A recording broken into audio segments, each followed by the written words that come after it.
يا أيها الذين آمنوا كتب عليكم الصيام كما كتب على الذين من قبلكم لعلكم تتقون أياما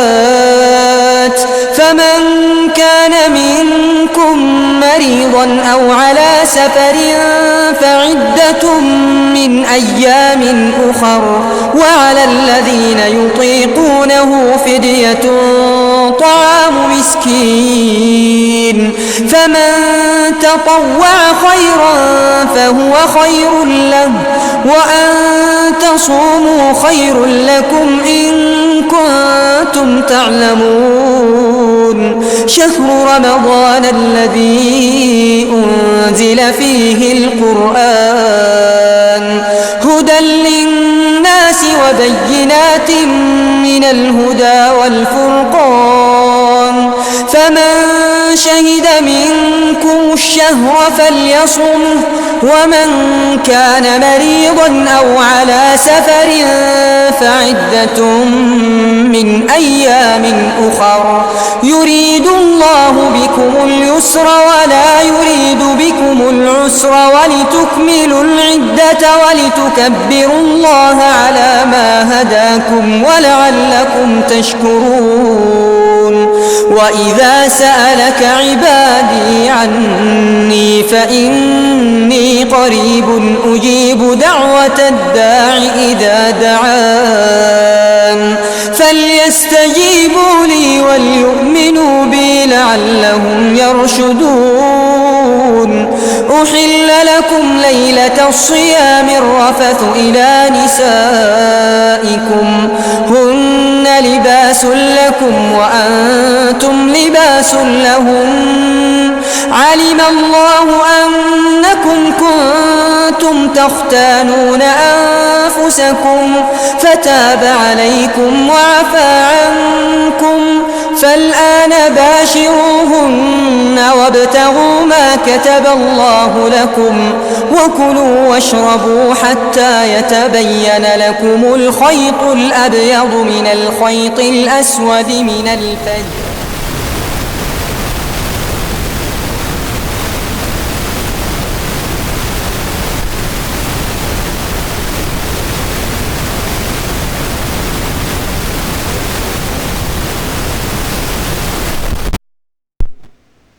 من يهده الله فلا مضل له ومن يضلل فلا هادي له لا إله إلا الله وحده لا شريك له وأشهد أن محمدا عبده ورسوله صلى الله عليه وعلى آله وأصحابه ومن تبعهم بإحسان إلى يوم الدين أما بعد مع وصية السلف pamoja na wasia wa salafu na salih. Darsa lililopita tulisoma wasia wa sahaba wa Mtume sallallahu alayhi wasallam Ali ibn Abi Talib radhiyallahu ta'ala anhu akimuhusia mwanafunzi wake Kumail rahmatullahi alayhi rahma wasi'a. Na leo insha Allah ta'ala tuingia katika wasia mwingine katika wasia wa salafu na salih, nao ni wasia wa al-Imam as-Sufyan al-Thawri. Imam Sufyan al-Thawri naye ikiwa ni mmoja katika salafu na salih, alikuwa na wasia mbalimbali aliyokuwa akipeana kwa wanafunzi wake, na wasia huu katufikia mpaka leo, tuwafaidika nao na watu watafaidika nao ila qiyami saa insha Allah. Sufyanu Thawri ni mmoja katika Sufyanain, Sufyan ibn Uyayna na Sufyanu al-Thawri, na yeye hususan jina lake ni Sufyan ibn Sa'id ibn Masruq al-Thawri. Yeye hili ndio jina lake, ni katika mahufadh na katika awiyati al-ilmi wa jibali al-hifdhi, wa idha dhukira al-ulama fa Sufyanu kawkabun durri. Asema Sheikh Salim al-Hilali hafidhahullah, idha dhukira al-ulama, ukisikia ulama wanatajwa mahala popote, basi elewa, fa Sufyanu kaukabun durri, Sufyanu Thauri ni nyota yenye kung'aa, kwa sababu ni mtu mkubwa sana katika Uislamu wetu. Tayib, wasia Sufyanu Thauri wa leo anamuhusia Ali ibn al-Hasan ibn Ali ibn Abi Talib. Qala Sufyanu Thauri li Ali ibn al-Hasan, amesema Sufyanu Thauri kumwambia Ali ibn al-Hasan, fima yusihi, katika mambo aliyomuhusia, ya akhi alayka bil kasbi tayyib, ewe ndugu yangu Ali ibn al-Hasan, jilazimishe na al-kasbi tayyib, chumo la halali, riziki ya halali, usile riziki nyingine isiyokuwa ya halali. Kisha akamwambia la pili, wa ma taksibu biyadik, kula kile ambacho umechuma na mkono wako, usitafute dili ambazo za haramu, usilaghai watu, usiwaibie watu, usiwafanyie watu khiana, na usipende kupewa hivi, shika bana, shika bana na wewe, jazakallahu khair. Si haramu, lakini lipi ambalo ni bora? Kuna yule Muislamu anayesema bora riziki, na Muislamu mwingine anasema riziki bora. Yupi ambaye ni mzuri? Bora riziki au riziki bora? Chochote kikija yeye anakula tu, yeye yuwala tu. Sasa huyu sahaba huyu katika tabi'in, Sufyanu Thauri asema, amwambia huyu Ali ibn al-Hasan, amwambia jilazimishe na chumo la halali, riziki yako itokamane na halali. Alafu wama taksibu biyadika, kile kilichochumwa na mkono wako. Wa iyaka wa awsaha nnas, fanya bidii jiepushe na uchafu wa watu. Awsaha nnas katika riziki ni nini? Sadaqatihim, sadaka zao. Kila mmoja leo alia asema, nikapata mtu akanipa sadaka, kapata mtu akanipa pesa kadhaa, sadakati tofauti. Sasa mwambia fanya bidii ujiepushe na sadaka za watu, yani ni uchafu. Antakulahu au talbasa, kuwa hizi sadakati ndio utegemee, ndio chakula chako, ndio utegemee, ndio kuvaa kwako. Yani mtu akikuona najua ulichokula ni kitu gani, amekupatia ration na anajua bado aendelea nayo, na nguo uliovaa anajua hii kanzu mimi ndio niliyompa, sasa nikuletee nyingine, au waona nikuletee mwaka ujao au mwezi ujao, utasema mwezi ujao. Asema ikiwezekana mtu ikiwa yeye anachuma kwa mkono wake, anaepuka mambo kama haya. Fa inna alladhi yakula awsaha nnas, yule mwenye kupenda kula uchafu na utokamana na watu. Na awsahu nnas ni sadakati, mathalu illiyatin lirajulin wa suflahu laysa la, mfano wake ni mfano wa mtu ambaye ana kichwa lakini chini hana maguu. Ana kichwa lakini chini hana maguu. Muonaje mtu unamuona na kichwa kipo, macho, mdomo, mapua alhamdulillah, madevu mazuri alhamdulillah, lakini chini ambebwa area namna hivi. Ndio mfano wa mtu mwenye kupewa zaidi. Mfano wake ni mfano wa mtu ambaye anailia, sehemu ya juu ipo lakini suflahu, chini maguu, laysa lahu fahuwa la yazalu ala khawfin, mtu huyu siku zote atabakia kuwa na hofu. Ayyaka asufla, asija akaanguka, ataanguka poromoke, anguke mwereka kupitia chini, kwa sababu hana kitu mathubuti cha kusimamia. Watatahaddama iliyatu, na vile sehemu yake ya juu, kwa vile hakuna miguu kule juu, vile kunaweza kuvunjika. Falladhi yakula usaha nnas, anaendelea kumpa wasia yule mwenye kupenda kula uchafu wa watu, huwa yatakallamu bihawa, siku zote anazungumza kwa hawa, kwa sababu anatarajia huyu kijana ni katika maduat, ni katika talabatul ilm, atafanya dawa.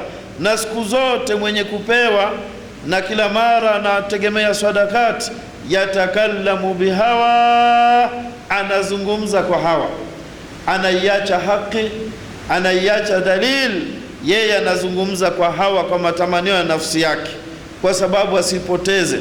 Haya maneno yakisemwa siku hiyo ilikuwa ni lini? Ni zamani sana, wakati bado watu mashallah ni watu wa kisawasawa.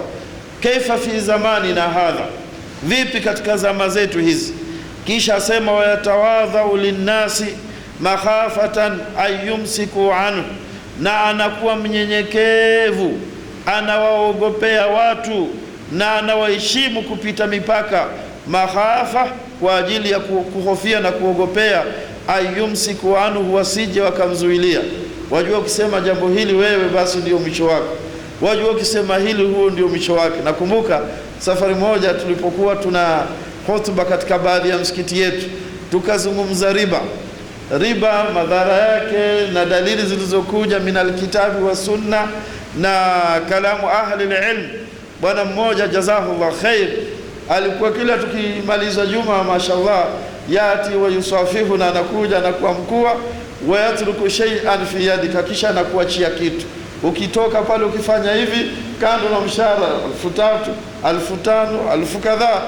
Basi siku moja baada ya kuzungumza masala ya riba, kisha katutuita jo ustadh, sasa wajua hiki ninachokupa hiki mara nyingi huwa naona nisikupe, yani nisiachie watu, huwa ni katika yale, na ikiwa hukujua wewe huna dhambi, sio? Nususi zinasema namna hiyo.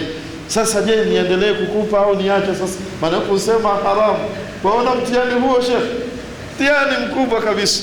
Nikamwambia maadamu ushasema kuwa ni riba, usiniletee. Mbona usiniletee halali? Mbona niletea hii? Maadamu ushasema. Nilikuwa sijui, na ningekuwa na uwezo ningekuregeshea, lakini siwezi kukuregeshea. Maadamu ushasema kwa ilikuwa ni ile riba, basi afwan, pelekea mwingine. Siku ukipata halali niletee. Hizi ndio zama tulizonazo.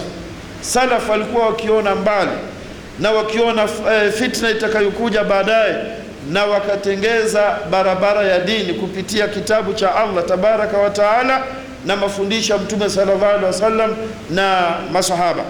Ndio akasema kuwa mwenye kuzungumza ikiwa yeye anakula sadakati, mara nyingi anazungumza kwa hawa na ananyenyekea watu kupita mipaka, anaogopea sija kazuiliwa. Kisha akamwambia wa ya akhi, ewe ndugu yangu, in tanawalta minan nasi shay'an, ikiwa utachukua vitu kutoka kwa watu, Sheikh inshallah bakhsha yako utapata sawa. Inshallah shafrai, ategemea bakhsha, ategemea M-Pesa, ategemea kadha. Asema katata lisanaka, hapo ndio ushakata ulimi wako. Utamwambia tena kitu gani utamwambia? Katata lisanaka wa akramta baadha nas, na itabidi sasa uwaheshimu baadhi ya watu kupita mipaka. Wa hanta baadhahum, na wengine uwe utakuwa ni mwenye kuwatweza. Ukiona anayekupa na asiyekupa utakwenda wapi? Waitwa na asiyekupa, fulani njoo kidogo, antangulia huyu asiyekupa, mtu ambaye hana chochote. Na wasikia bosi wako huku anayekupa bahasha, fulani njoo kidogo, utakwenda wapi? Unaona mtihani sasa, utakwenda wapi?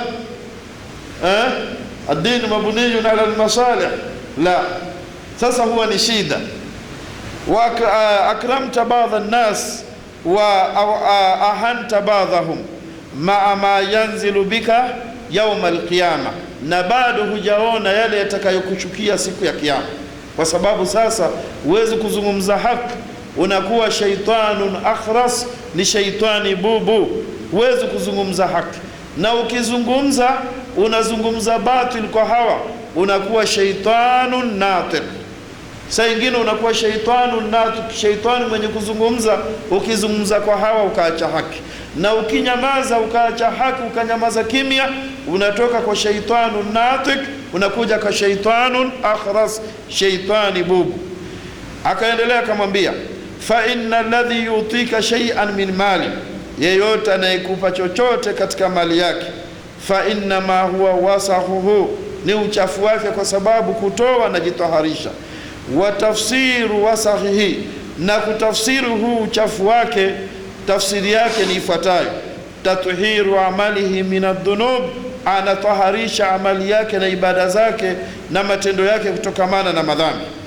Wa in anta tanawalta minan nasi shay'a, ikiwa utakuwa ni mwenye kuchukua kwa watu chochote, endauka ila munkarin, akikuita kufanya jambo la munkar, ajabtahum, utakuwa ni mwenye kukubali.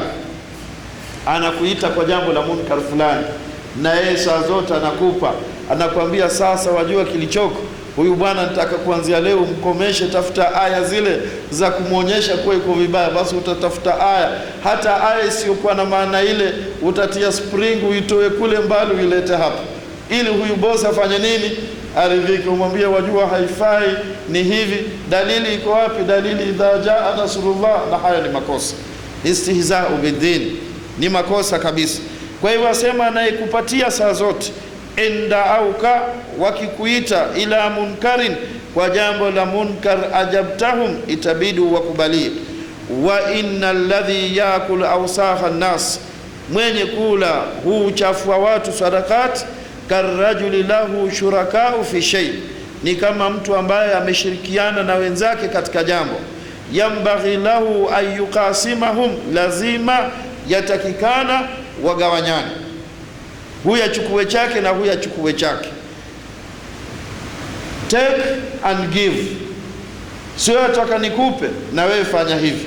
Tit for tat, takwambia namna hiyo, takwambia namna hiyo.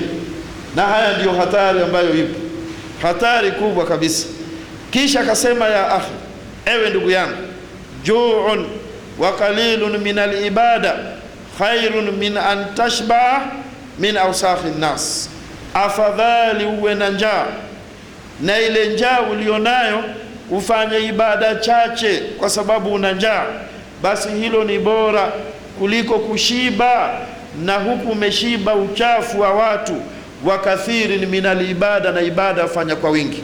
Wewe wateuka lakini zote sadakat, zingine za riba, zingine ni dili, zingine ni rushwa, alafu wateuka kisha fanya ibada nyingi. Ile ibada haina ubora kuliko uwe unafanya ibada chache lakini unakula cha halali. Kisha akasema, wakad balaghana anna Rasulullah sallallahu alayhi wasallam qala, imetufikia hadithi ya Mtume sallallahu alayhi wasallam, anamaanisha hadithi iliyoko katika sahihain, katika sahihi al-Bukhari afwan.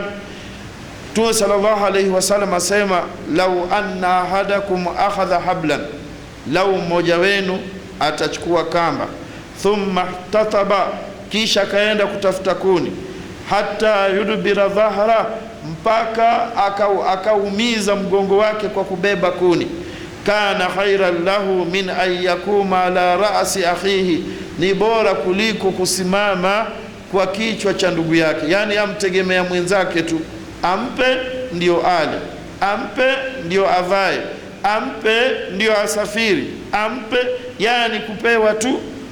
Sasa afadhali ukauza kuni, kaenda ukakata msituni ukauzia watu, kapata riziki ya halali. Yasaluhu, saa zote anamuuliza yule mwenzake, Muislamu mwenzake, au yarjuhu, na saa zote anatarajia fulani ikifika mwisho wa mwezi ananipa. Leo tarehe ngapi rafiki yangu? Leo tuko tarehe ngapi? Tuko tarehe 20 na ngapi? 29. Sasa yeye huwa kuletea 27 au 28 jana. Leo waona ishafika 29. Tayari wasiwasi, kuna mtu amepeleka fitna nini, kuna mtu ameenda kunichongea nini, hakuna la mara labda yeye.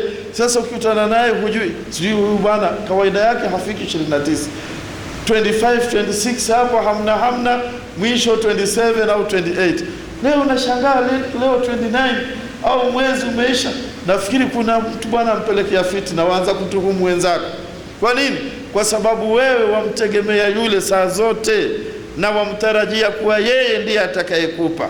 Allahu akbar. Wabalaghana anna Umar ibn al-Khattab radiyallahu anhu qala, kisha akatoa athari ya Umar radiyallahu anhu, anasema, man amila minkum hamadna, yule mwenye kufanya kazi yeye mwenyewe tutakuwa ni wenye kumsifu. na tushukuru Allah kumuongoza yeye kufanya kazi. Waman lam ya'mal, ambaye hafanyi, ittahamnahu, tutamtuhumu. Hata kwa dini yake sisi tutamtuhumu na misimamo yake.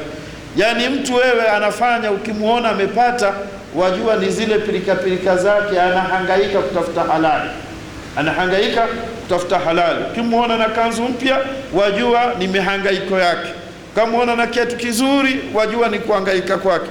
Lakini mtu hafanyi, anakaa tu mpaka saa 4 ndio yuinuka. Saa 4 ndio atoka kitandani, achukua mswaki na kikoi, ndio anaanza kupiga mswaki. Saa 4 watu washafanya kazi, alafu yuwavaa vizuri, yuwala vizuri, saa zote apanda tuktuk. Sasa huyu apata wapi? Apata wapi sasa? Ittahamnahu, itabidi tumtuhumu. Mambo mazito ikhwani, maneno ambayo huyu Sufyanu Thauri rahmatullahi alayhi anayasema, mambo mazito sana. Kisha sasa baada ya hapo akasema, ya mashara alqurra, enyi kongamano la qurra, wasomaji wa Qur'an na elimu vile vile, irfa'u ru'usakum, inueni vichwa vyenu. Maduat, na sisi talabatul ilmi sighar, wasia wa Sufyanu Thauri, inua kichwa chako, inua kichwa chako. Kuinua kichwa chako ni nini? Wacha kutegemea sana. Ukitegemea sana mtu, kichwa chako kitainama, manake wamuonea haya, wamustahi. Lakini ikiwa hutaki kitu kwa mtu, basi utatembea kichwa kiko juu. Kwani kuna nini? Kaa na mali zako bwana, endelea na mali zako bwana, kwani kuna nini?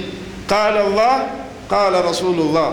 Lakini akikupa, nafikiri kuna aya waweza kuangalia tafsiri, mimi sitaki nikutafsirie kwa hilo lilmutaffifina, lakini labda wajua anaweza kukosea. Ulama wanajitahidi vipi? Nasu hii aya yasema, utakuwa siku zote umeinamisha kichwa.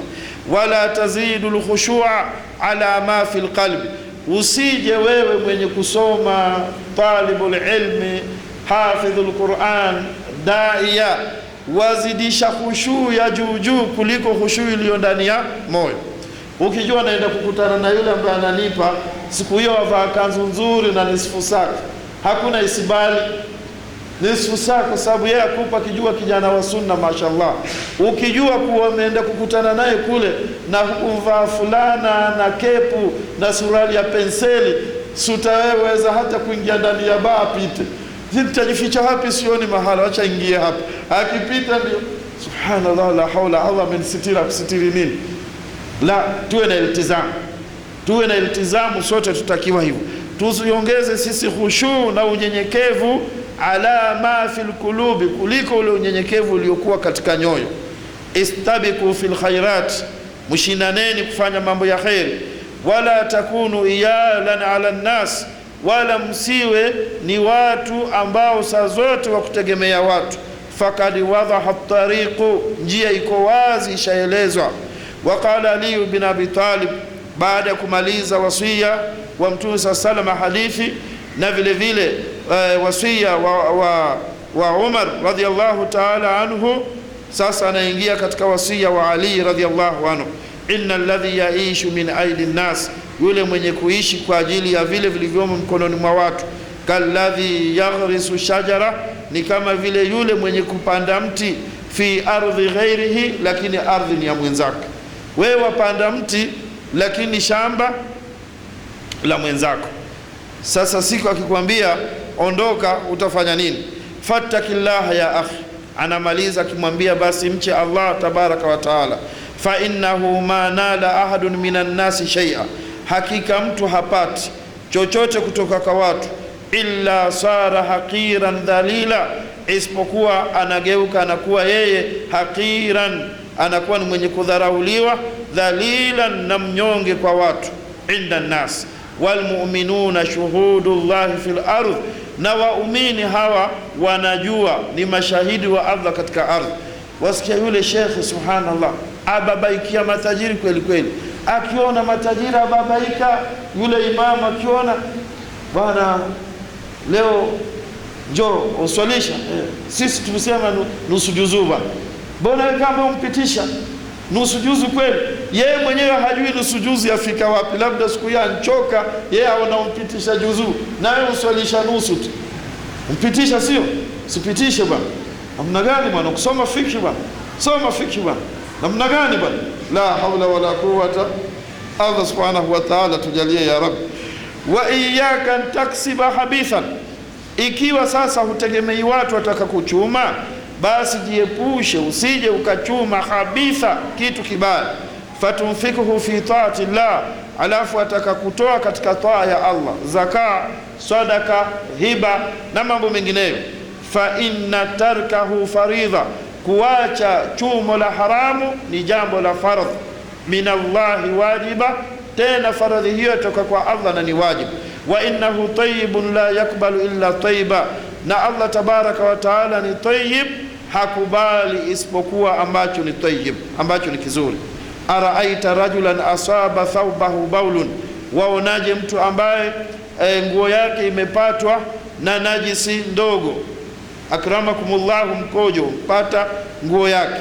Thumma arada ayutahira, kisha kataka kuitaharisha, kuisafisha ile nguo. Faghasalahu bibaulin akhar, lakini ile nguo kaisafisha na mikojo mengine. Atara kana dhalika yutahiru, waona hii haja ndogo, hii mikojo itasafisha mikojo mengine? Kalla, hilo haliwezekani. Innal qadara la yutaharu illa bitayyib, hakika mahala palipo na uchafu hapa safishi isipokuwa na maji masafi, na mahala palipo na shida pasafishwa na tayyib na jambo zuri. Fakadhalika la tumha sayyi'atu illa bilhasana, na vile vile jambo la makosa, jambo ambalo mtu amefanya na ni dhambi, halifutu isipokuwa kwa kufanya wema. Wa inna Allaha tayyibun la yakbalu illa tayyiba wa innal harama la yukbalu fi shay'in min al-a'mal, jambo la haramu halikubaliki kufanya amali yoyote kwa kupitia haramu. Au hal amila ahadun dhanban famahahu bidhambi, uliona wapi mtu amefanya dhambi na kufuta lile dhambi akafanya na dhambi lingine? Uliona wapi? Huu ndio wasia wa Sufyan Thauri rahimahullah. Anampa wasia huu Ali ibn al-Hasan ibn Ali ibn Abi Talib radiyallahu anhu wa rahmatullahi wa rahimallahu haulai at-tabi'in wa tabi'ina min as-salafin as-salih. Haya ni mafundisho mema ndugu zangu, na ni wasia mzuri. Talabatul ilmi wote na maduat yatufaa, na hata sisi watu wa kawaida pia ambao si talaba, tusitegemee sana watu. Mtu afanye bidii apate chake cha halali. Al-yadul ulya khairun min al-yadi as-sufla, kama qala sallallahu alayhi wasallam wa akhbara dhalik.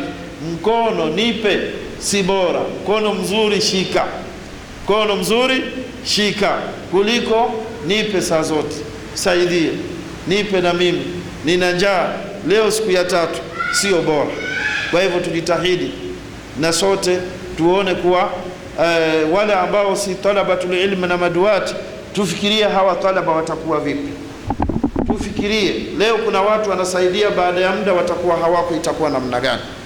Itakuwa namna gani? Njia peke yake ya kusaidia, njia ambayo ni ya kisawasawa, ni njia aliyoweka Mtume sallallahu alaihi wasallam na salafu na salih. Kuwe na sehemu ambazo ni aukaf, wakfu za Waislamu, wale mashehe ambao hawana, Allah hajakunjua riziki zao na wanahudumia dini, hawawezi kwenda kufanya mambo mengine, basi iwe wanapata kutoka kwa ukafu za Kiislamu kila msikiti, kila mahala.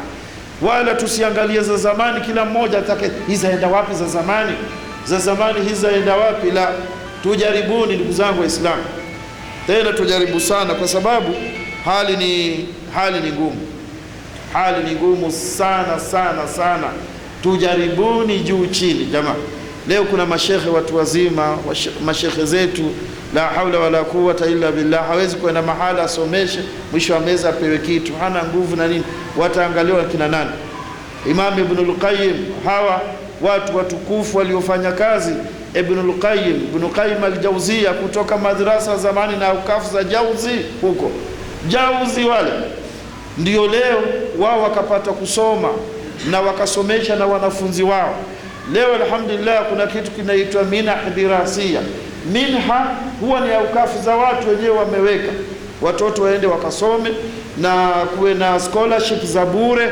Watu wamejitahidi waenda katika jamiati, Jamia Islamia hafidhaha Allah wa akramaha, na jamiat almamlaka sunnia walillahi alhamd, kwa sababu aukafu watoto wanakwenda bure wanasoma, wazee waliangalia mbele. Kwa hivyo mambo haya yanatakiwa leo tuhuishi, na kisha baadaye watu ikifika mahala maduatu washazeeka hawawezi kufanya chochote, wawe kuna mahala katika aukafu za saidia.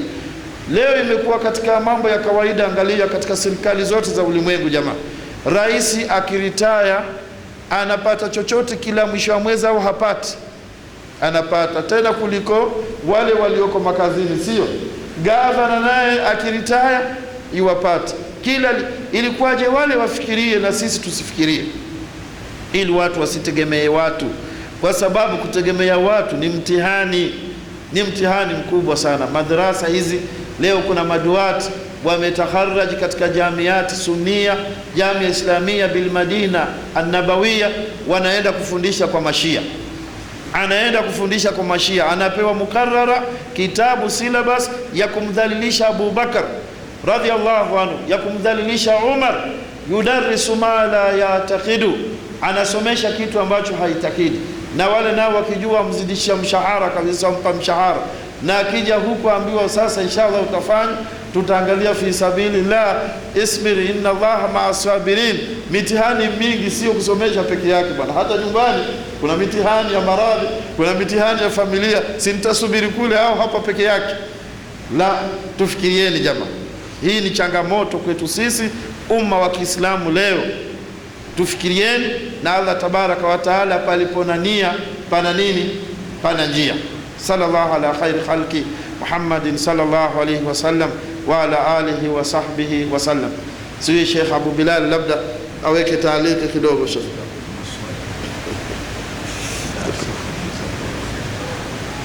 Leo Hassan hayuko, yeye ndiye mwenye maswali.